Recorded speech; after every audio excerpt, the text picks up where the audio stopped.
Well, what was positive is that we haven't had a full group on the floor ever. Somebody's always on the sideline, someone's always hurt or injured, and we're never able to get a complete group. To see that group go in there without having the chemistry, you make the chemistry in practice and fight in that environment. You were there. It was hot. They started cramping in the first 5 or 6 minutes, but they fought through, and to get that victory on the road was, that was the great stuff. The bad stuff in the second half, we kind of got a little lax in some areas. They knocked down some big threes. They were 10 for 15 from three. Other than that, at the end of the game, didn't finish it the way we should have on protecting the ball and getting it up the court and getting fouled. But those are small things compared to what we did. It was a major game. The rotation just didn't have him in the rotation, man. I don't get into that anymore. That's the one thing that I think that's really, and that's not just with Jonathan, because I trained Jonathan and worked Jonathan out and I'm getting him prepared. I don't get into that anymore. I play the game how I see it, and I don't try to play sympathy. I feel like I've subbed in the past because of knowing the kid or sympathy, like go out and get you a couple minutes. And that just isn't right for the team, for me. I got to coach the way I see it. And in that game, I just saw the guards, how they were playing, and I kept it that way. That doesn't mean that he's not going to play this year. It's just in that game, that's how I played. Same thing with KO not playing in the second half. That was the bus ride back. Oh, it was great because we got a W. I think if we can just keep everybody focused on team and stay locked in and just keep making the minor adjustments weekly, we're going to be okay. And I see keys back. Are those same keys from a couple years ago? Yeah, I started wearing mine again. I didn't, this is mine. I got these I think 3 or 4 years ago. And I still had some left over in my locker, and I just put it on. Yep, it's the key that has Believe on it. I've always believed, but this key is still from like 3 or 4 years ago. That they have a really good guard and they got some nice scorers and shooters. Yuri is top 5 guard in the country when it comes to being a pure leader, pure point guard. Had 14 assists, probably should have had 17 or 18. He understands that system, and he's very tough. And Perkins he didn't play last year, but I saw him play the year before. Very high energy, can score it, really good. So, that's why we asked for these games. We wanted to test ourselves to see where we are, and you go from one tough game to the next, and that's what I wanted. Man, Kendrick has not practiced. Alo is limited. Malcolm is limited. DeAndre is limited. Elijah is limited.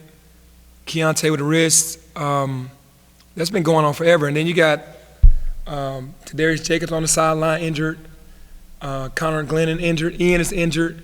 They had all those injuries. So we get the guys that we do get on the court, we just try to do skill work and do some type of development and then have the other guys watch. I was asking Malcolm about this, but with you and the East guys, last dance, last ride, that's something you gave a lot of thought to this offseason? Is that something you get sentimental about? I haven't even given it much thought, but these guys have been with me a while, and they understand that what it takes, and I'm leaning on them a lot because they know the system. And this is the last time around, man. It's going to be a great year for us because we've been together a long time. And with this coming to an end, it's the end of a great era because I've won a lot of games with those kids, with those guys. So it's definitely still blessed to have them one more year. Hey, Peter, when this team, your team, are playing Blues, they played with some of the best basketball in the country.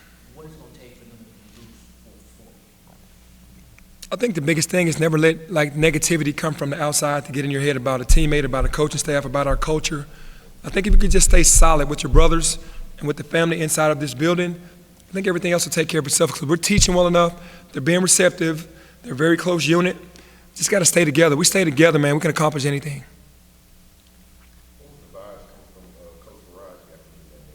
Coach was very excited, man. It doesn't matter if it was the right thing to do or the wrong thing to do to be let go of or whatever, because Coach Stackhouse he has the choice to beat whoever on his staff. When you go back and play against an old team and you were fired, that's a little more incentive for you to win. And when he won, it just gives him a little bit of gratification. I don't think it's at stack, but that's just a natural feeling. You want to beat the team that let you go. That's like how I was in the NBA. When you got traded, you went back to that team, you wanted to beat them, you wanted to have a good game. I'm just saying, I don't know if he was fired. He was let go of, whatever you want to say. He's not there anymore. No, I don't know. I'm just saying if you're not there anymore. If I use the wrong words, excuse me, because I don't know. Yep. So, Coach, going back to you and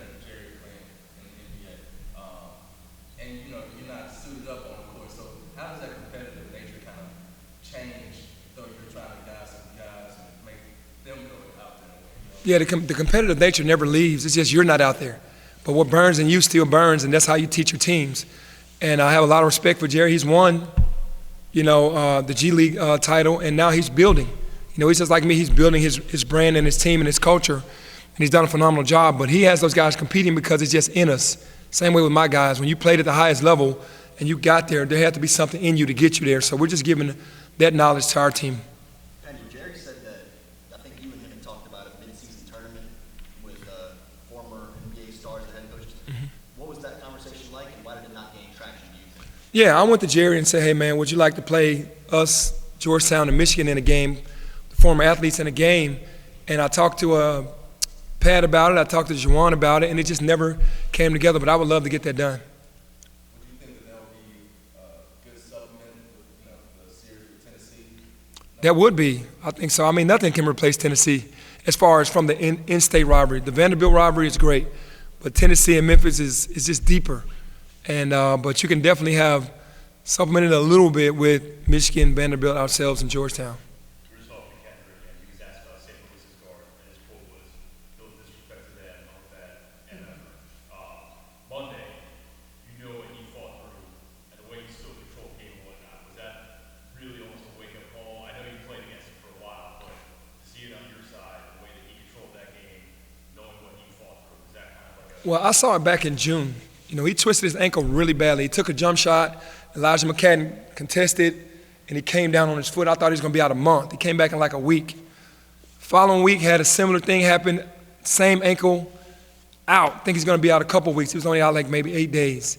And then this one, he was only out a week, where he stepped on another guy's foot with the other ankle. So his toughness is unmatched, and his heart is huge. So when it comes to other guards, he respects them. But he's like, okay, he's going to have to respect me too. So we have much respect for Yuri. He's an unbelievable guard. But I love the confidence that KD has in himself, and to be able to go in there and play against a guard who guarded him. That guard had played pretty good defense against him the entire game and tested that ankle the entire game. I'm thinking at about 90%. I'm thinking that just shows who he is.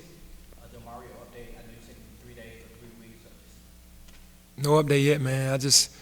We're hoping before tomorrow, man. Definitely before Monday. What about Jamar Young's situation? Is he in the same boat? Yeah, Jamar's in the same situation, man. Just waiting. Both those guys are very influential in what we do in practice. They are. They're huge parts of who we are and our culture. And to see that every day and not be able to have it on the court in the games is a big teaser.